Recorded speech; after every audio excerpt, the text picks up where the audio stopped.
Hello student, आज हम आपके लिए लेकर आए हैं जेक के द्वारा जारी किया हुआ मॉडल प्रश्न पत्र सामाजिक विज्ञान का। इसमें हम लोग देखेंगे कि इसमें 40 क्वेश्चन है और 40 क्वेश्चन को कैसे हम लोग हल करें इसके बारे में हम लोग जानते हैं। तो फटाफट हम लोग शुरुआत करते हैं क्वेश्चन नंबर 1 से। अगर आप इस चैनल के लिए नए हैं तो इसे सब्सक्राइब कर दें ताकि सभी विषयों के अपडेट आपको मिलते रहें। अब हम लोग यहाँ स्टार्ट करते हैं पहला क्वेश्चन। पहला क्वेश्चन हमारा है, जो जल भाग तीन ओर से स्थल भाग से घिरा हो उसे कहते हैं। तो उसे क्या कहते हैं? नदी कहते हैं, खाड़ी कहते हैं, झील कहते हैं या सागर कहते हैं। तो इसका सही आंसर हो जाएगा उसे खाड़ी कहते हैं। इसके बाद हमारा आता है सेकंड नंबर का क्वेश्चन। सेकंड नंबर का क्वेश्चन है, निम्नलिखित में से कौन झारखंड के पड़ोसी राज्यों का समूह है? निम्नलिखित में से कौन झारखंड के पड़ोसी राज्यों का समूह है? इसमें हमारा क्वेश्चन आंसर है ए नंबर में है बिहार, पश्चिम बंगाल, ओडिशा, छत्तीसगढ़ और उत्तर प्रदेश। बी नंबर में है बिहार, पश्चिम बंगाल, ओडिशा, छत्तीसगढ़ और मध्य प्रदेश। इसके बाद सी नंबर में हमारा है बिहार, पश्चिम बंगाल, तेलंगाना, छत्तीसगढ़ और उत्तर प्रदेश। और डी नंबर में हमारा है बिहार, पश्चिम बंगाल, ओडिशा, मध्य प्रदेश और उत्तर प्रदेश। तो इसका हमारा आंसर हो जाएगा ए नंबर, क्योंकि हमारे झारखंड राज्य से के पड़ोसी राज्यों का समूह में है बिहार, पश्चिम बंगाल, ओडिशा, छत्तीसगढ़ और उत्तर प्रदेश। तो इसका हमारा आंसर हो जाएगा ए नंबर। अब हम आते हैं क्वेश्चन नंबर 3 में। क्वेश्चन नंबर 3 हमारा है, निम्नलिखित में से कौन सुमेलित नहीं है? ए नंबर में है हिमालय, नंदा देवी। बी नंबर में है उत्तरी मैदान, खादर। सी नंबर में है भारतीय मरुस्थल, बरखान। और डी नंबर में है प्रायद्वीपीय पठार, उत्तरी सरकार। तो इसका हमारा आंसर हो जाएगा सुमेलित नहीं है, तो प्रायद्वीपीय पठार और उत्तरी सरकार। इसमें हमारा हो जाएगा डी नंबर। अब हम आते हैं क्वेश्चन नंबर 4 में। क्वेश्चन नंबर 4 हमारा है, निम्नलिखित में से कौन सबसे सघन जनसंख्या वाला प्रदेश है? निम्नलिखित में से कौन सबसे सघन जनसंख्या वाला प्रदेश है? ए नंबर हिमालय पर्वत, बी नंबर उत्तरी मैदान, सी नंबर प्रायद्वीपीय पठार, डी नंबर भारतीय मरुस्थल। इसका आंसर हमारा हो जाएगा उत्तरी मैदान। इसके बाद हमारा आता है क्वेश्चन नंबर 5। क्वेश्चन नंबर 5 है, कथन गंगा नदी में सालों भर जल प्रभावित होता है। क्वेश्चन है, गंगा नदी में सालों भर जल प्रभावित होता है। अब इसमें आता है कारण। गंगा नदी हिमालय से निकलने वाली नदी है और गर्मी में हिमालय के बर्फ पिघलने से गंगा नदी को जल प्राप्त होता है। ए नंबर केवल कथन सही है, बी नंबर कारण सही है और कथन गलत है, सी नंबर कथन और कारण दोनों गलत है, या डी नंबर कथन और कारण दोनों सही हैं। तो इसका आंसर हमारा हो जाएगा कथन और कारण दोनों सही हैं। अब हम आते हैं क्वेश्चन नंबर 6 में। क्वेश्चन नंबर 6 हमारा है, भारत में नदियों का महत्व किन क्षेत्रों में है? भारत में नदियों का महत्व किन क्षेत्रों में है? ए नंबर सिंचाई, बी नंबर नौ संचालन, सी नंबर जल विद्युत, या डी नंबर उपरोक्त सभी, यानी कि इनमें से जितने भी दिए गए हैं वो सभी। तो इनका आंसर हो जाएगा डी नंबर उपरोक्त सभी। अब हम आते हैं क्वेश्चन नंबर 7 में। क्वेश्चन नंबर 7 हमारा है, भारत में मॉनसून के आगमन के साथ कौन सी ऋतु का आरंभ होता है? भारत में मॉनसून के आगमन के साथ कौन सी ऋतु का आरंभ होता है? ग्रीष्म ऋतु, वर्षा ऋतु, शीत ऋतु या शरद ऋतु? इसका आंसर हो जाएगा वर्षा ऋतु, क्योंकि मॉनसून जैसे ही आती है तो वो वर्षा ऋतु में आती है। अब हम आते हैं क्वेश्चन नंबर 8 में। क्वेश्चन नंबर 8 हमारा है, जहां 200 सेंटीमीटर से अधिक वर्षा होती है वहाँ किस तरह के वन पाए जाते हैं। जहाँ 200 सेंटीमीटर से अधिक वर्षा होती है वहाँ किस तरह के वन पाए जाते हैं। उष्णकटिबंधीय सदाबहार वन, उष्णकटिबंधीय पतझड़ वन, कंटीले वन तथा झाड़ियाँ, या डी नंबर है उपरोक्त सभी। तो इसका आंसर हो जाएगा उष्णकटिबंधीय सदाबहार वन। अब हम आते हैं क्वेश्चन नंबर 9 में। क्वेश्चन नंबर 9 है, प्रति 1000 पुरुष पर महिलाओं की संख्या को क्या कहते हैं। जनसंख्या संरचना, जनसंख्या अनुपात, लिंग अनुपात, या डी नंबर में है आयु संरचना। क्या कहते हैं। तो इसका आंसर हो जाएगा लिंग अनुपात। अब हम आते हैं क्वेश्चन नंबर 10 में। क्वेश्चन नंबर 10 हमारा है, निम्नलिखित में कौन जन्म दर का सही अर्थ है। एक वर्ष में प्रति 1000 व्यक्तियों में जितने जीवित बच्चों का जन्म होता है, एक वर्ष में प्रति 1000 व्यक्तियों में जितने जीवित और मृत बच्चों का जन्म होता है, एक वर्ष में प्रति 1000 व्यक्तियों में जितने मृत बच्चों का जन्म होता है, या एक वर्ष में प्रति 1000 व्यक्तियों में जितने बच्चों का प्रवास होता है। तो यहाँ क्वेश्चन हमको पूछ रहा है कि निम्नलिखित में कौन जन्म दर का सही अर्थ है। तो इसका हो जाएगा एक वर्ष में प्रति 1000 व्यक्तियों में जितने जीवित बच्चों का जन्म होता है। ये हमारा हो जाएगा इसका ए नंबर। अब हम आते हैं क्वेश्चन नंबर 11 में।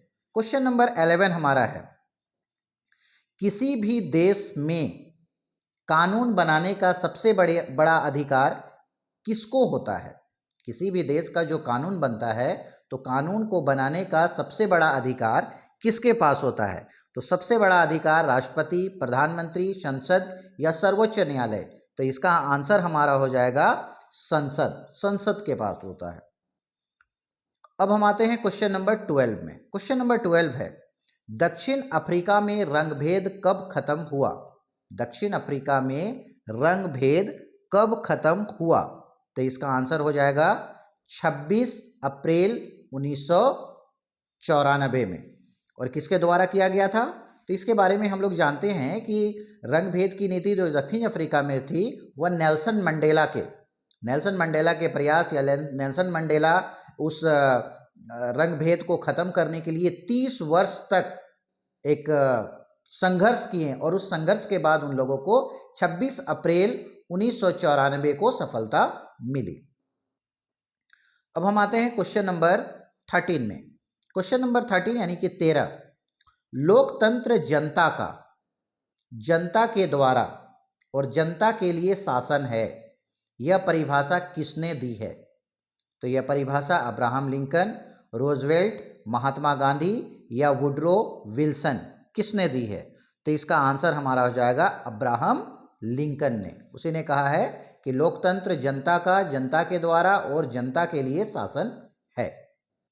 अब हम आते हैं क्वेश्चन नंबर 14 में, 14 में। क्वेश्चन नंबर 14 हमारा है, संविधान सभा की पहली बैठक कब हुई थी। तो संविधान सभा की पहली बैठक हमारा हुआ था दिसंबर 1946, जुलाई 1946, नवंबर 1949, दिसंबर 1949। तो इसका सही आंसर हो जाएगा दिसंबर 1946 में। इसके बाद हम आते हैं क्वेश्चन नंबर 15 में। क्वेश्चन नंबर 15 हमारा बोल रहा है, लोकसभा चुनाव के लिए भारत को कितने निर्वाचन क्षेत्रों में बांटा गया है। लोकसभा चुनाव के लिए भारत को कितने निर्वाचन क्षेत्रों में बांटा गया है। 541, 543, 241 या 243। तो इसका सही आंसर हो जाएगा 543। अब हम आते हैं क्वेश्चन नंबर 16 में। क्वेश्चन नंबर 16 हमारा है, हमारा संविधान हमें कितने मौलिक अधिकार प्रदान करता है। तो स्टूडेंट, हम विद्यालय में प्रतिदिन संविधान बोलते हैं और उसमें हम लोग जानते हैं कि कितने हमें मौलिक अधिकार प्रदान किए गए हैं। तो हमारा मौलिक अधिकार 5, 6, 7, 8। तो इसमें हमारा है 6। अब हम आते हैं क्वेश्चन नंबर 17 में। क्वेश्चन नंबर 17 हमारा है, निम्नलिखित में कौन राजनीतिक कार्यपालिका का हिस्सा होता है। निम्नलिखित में कौन राजनीतिक कार्यपालिका का हिस्सा होता है। जिलाधीश, गृह मंत्रालय का सचिव, गृह मंत्री, पुलिस महानिदेशक। तो इसका सही आंसर हो जाएगा गृह मंत्री। अब आते हैं हम लोग 18 नंबर का क्वेश्चन है, सरकारी निर्णय से उठने वाले विवादों का निपटारा कौन करता है? सरकारी निर्णय से उठने वाले विवादों का निपटारा कौन करता है? सर्वोच्च न्यायालय, राष्ट्रपति, प्रधानमंत्री या मुख्यमंत्री? तो इसका सही आंसर हो जाएगा सर्वोच्च न्यायालय। अब हम आते हैं क्वेश्चन नंबर 19 में। क्वेश्चन नंबर 19 है, किसके नेतृत्व वाली पार्टी ने 1971 के लोकसभा चुनाव में गरीबी हटाने का नारा दिया था?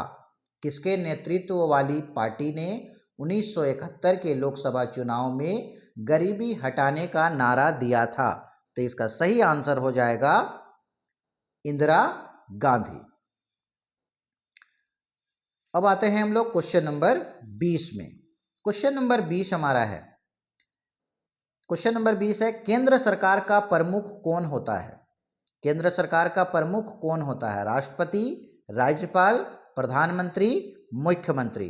तो इसका हो जाएगा प्रधानमंत्री।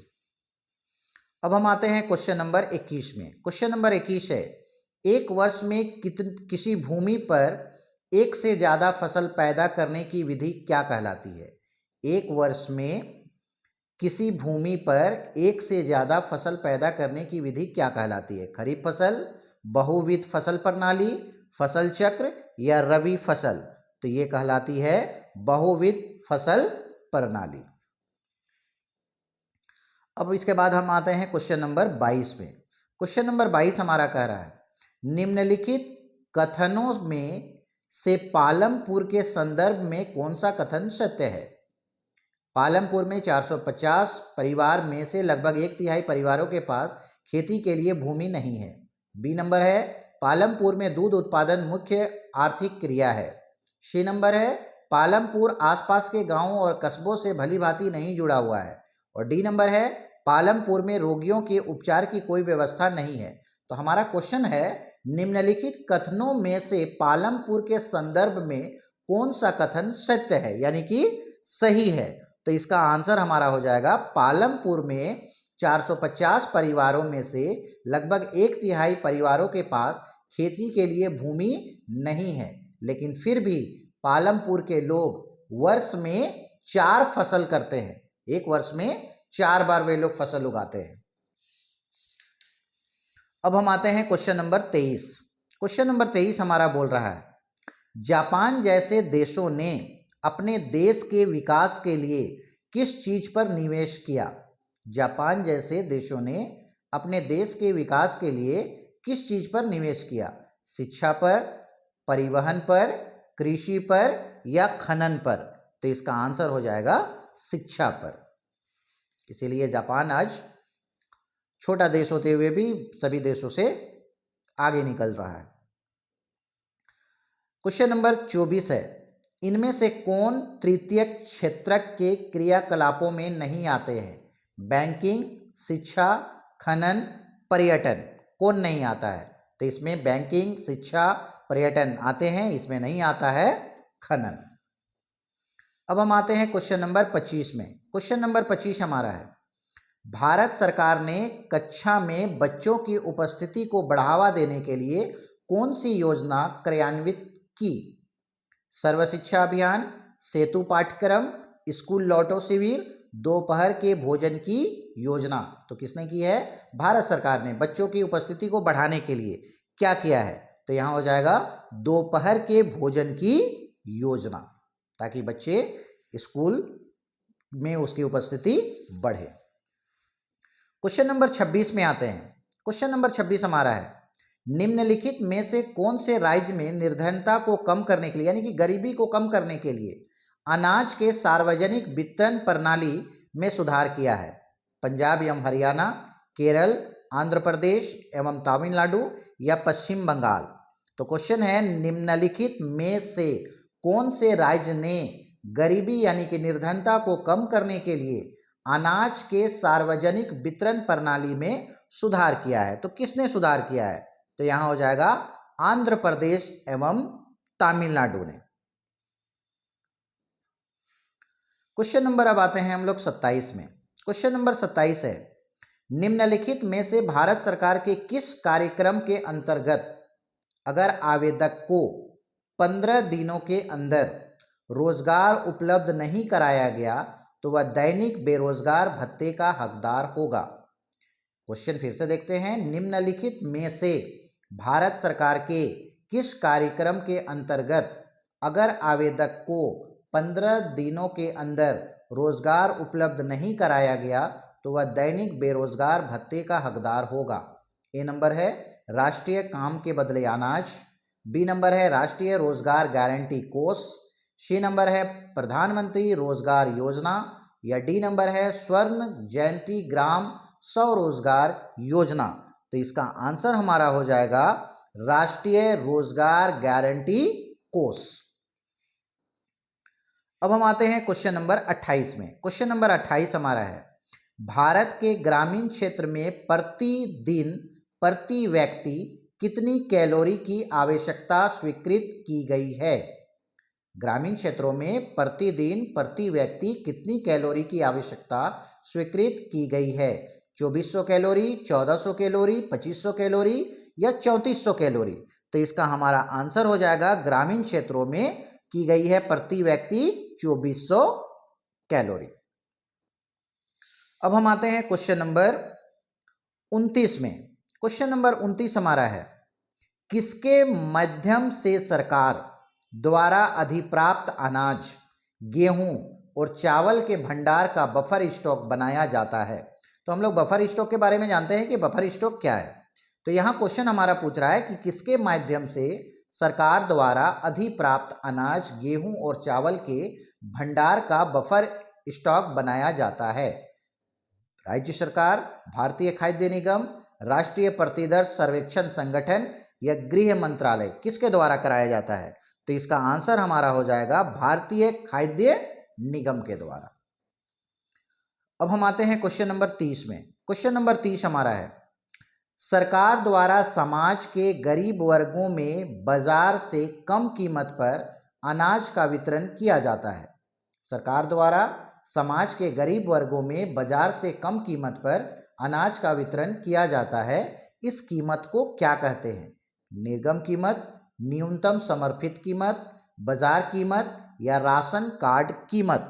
तो इसको कहा जाता है निर्गम कीमत। अब आता है क्वेश्चन नंबर 31। क्वेश्चन नंबर 31 है, द स्पिरिट ऑफ लॉज नामक रचना के रचनाकार कौन है। मॉन्टेस्क्यू, एंजेल्स, रूसो, प्लेटो। क्वेश्चन है, द स्पिरिट ऑफ लॉज नामक रचना के रचनाकार कौन हैं। तो इसका आंसर हमारा हो जाएगा मॉन्टेस्क्यू। क्वेश्चन नंबर जो हमारा 31 है, द स्पिरिट ऑफ लॉज नामक रचना के रचनाकार कौन है। तो इसके रचनाकार हमारे हो जाएंगे मॉन्टेस्क्यू। अब हम आते हैं क्वेश्चन नंबर 32 में। क्वेश्चन नंबर 32 हमारा है, फ्रांसीसी क्रांति के समय फ्रांस पर किसका शासन था। फ्रांसीसी क्रांति के समय फ्रांस पर किसका शासन था। मुसोलिनी, नेपोलियन, लुई 16वां या लुई 12वां, किसका शासन था। तो इसका हमारा आंसर हो जाएगा लुई 12वां। फ्रांसीसी क्रांति के समय फ्रांस पर किसका शासन था। अब हम आते हैं क्वेश्चन नंबर 33। क्वेश्चन नंबर 33 हमारा है, नवंबर के अपराधी कौन थे। नवंबर के अपराधी कौन थे। सम्राट समर्थक, हिटलर समर्थक, वाइमर गणराज्य के समर्थक या लुई 12वां। तो इसका हमारा आंसर हो जाएगा वाइमर गणराज्य के समर्थक। अब हम आते हैं क्वेश्चन नंबर 34 में। क्वेश्चन नंबर 34 बोल रहा है, किसी समुदाय के दूसरे समुदाय से अलग रखना क्या कहलाता है। मतलब किसी समुदाय को दूसरे समुदाय से अलग रखना क्या कहलाता है। कोई भी एक समुदाय है, उस समुदाय से दूसरे समुदाय को अलग रखने का जो है उसे क्या कहलाता है। तो यहाँ हमारा ऑप्शन है, उसे घेटो कहते हैं, शिविर कहते हैं, संलाप गृह कहते हैं या युद्ध गृह कहते हैं। तो इसका सही आंसर हमारा हो जाएगा, इसका सही आंसर हमारा हो जाएगा घेटो कहते हैं उसे। इसका सही आंसर हो जाएगा किसी समुदाय को दूसरे समुदाय से अलग रखना, यह कहलाता है घेटो। अब हम आते हैं क्वेश्चन नंबर 35 में। क्वेश्चन नंबर 35 हमारा है, भारत का प्रमुख वन महानिदेशक कौन था? फोस्टर, रंगानाथन, ब्रैंडिस या क्लार्क, कौन था? तो इसका आंसर हो जाएगा Brandis, C number. Question number 36 में आते हैं। क्वेश्चन नंबर 36 हमारा कह रहा है, झूम खेती को किस अन्य नाम से जानते हैं? झूम खेती को किस अन्य नाम से जानते हैं? घुमंतू खेती, पहाड़ी खेती, अस्थाई खेती, सीढ़ीदार खेती। तो इसका सही आंसर हो जाएगा घुमंतू खेती। अब आते हैं हम लोग क्वेश्चन नंबर 37 में। क्वेश्चन नंबर 37 हमारा है, भारतीय वन सेवा की स्थापना कब हुई थी? भारतीय वन सेवा की स्थापना कब हुई थी? यहां ऑप्शन है 1857, दूसरा हमारा ऑप्शन है 1864, तीसरा है 1874 और डी नंबर है 1854। तो क्वेश्चन हमारा है, भारतीय वन सेवा की स्थापना कब हुई थी? तो भारतीय वन सेवा की स्थापना हुई थी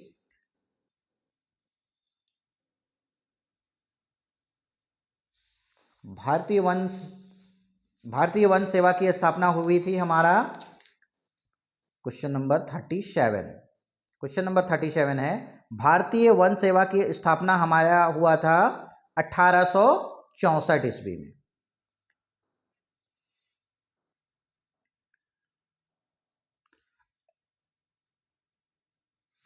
नहीं, ये स्थापना हुआ था 1857 ईस्वी में।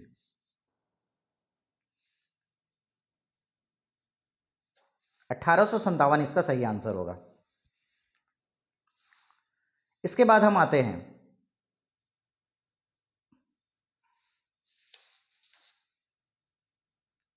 भारतीय वन सेवा की स्थापना कब हुई थी? भारतीय वन सेवा की स्थापना 1864 ईस्वी में ही हुई थी। अब हम आते हैं क्वेश्चन नंबर 38 में। क्वेश्चन नंबर 38 है, फ्रांस की क्रांति कब हुई थी? फ्रांस की क्रांति 1789, 1786, 1784 या 1700 ईस्वी, कब हुई थी? तो इसका सही आंसर हमारा हो जाएगा, इसकी 1789 में हुई थी फ्रांस की क्रांति।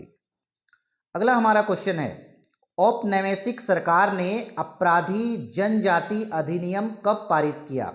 1879, 1871, 1869, 1854। तो इसका सही आंसर हमारा हो जाएगा 1871। इसके बाद है हमारा 40 नंबर का क्वेश्चन, रूस की क्रांति कब हुई थी? 1917, 1921, 1922, 1924। तो इसका सही हमारा आंसर हो जाएगा रूस की क्रांति 1917 ईस्वी में हुई थी। तो इस तरह से हमारा 40 क्वेश्चन ये कंप्लीट हो गया, जो हमारा सोशल साइंस के लिए था। आगे के दूसरे विषय के अपडेट जानने के लिए अगर इस चैनल को सब्सक्राइब नहीं किए हैं तो इसे सब्सक्राइब कर लें, ताकि दूसरे सब्जेक्ट के अपडेट आपको मिलते रहें।